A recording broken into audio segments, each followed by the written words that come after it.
दुकानातील काउंटरवरील पुस्तके खाली पडल्याच्या किरकोळ कारणावरून एका दुकानदाराने 8 वर्षीय मुलाला अमानुष मारहाण केल्याची घटना घडली आहे।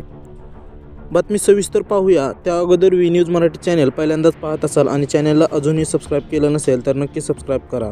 पोलिसांनी दिलेल्या माहितीनुसार यशराज पाटील हा चिमुकला बुधवारी सायंकाळी 7च्या सुमारास पवननगर येथील दुकानात वही खरेदीसाठी गेला होता।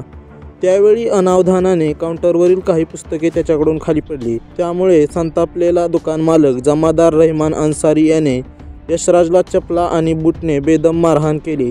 घरी आलेल्या यशराजच्या पाठीवर व तोंडावर उरण आढळल्याने त्याचे वडील अभिजित पाटील यांनी जाब विचारण्यासाठी दुकान गाठले, मात्र तेथे उपस्थित असलेले जमादार रहमान अन्सारी आणि त्याच्या साथीदारांनी त्यांनाही शिवीगाळ करत मारहाण केली। इतकेच नव्हे तर पुन्हा इथे आलात तर कापून फेकू अशी धमकी दिली।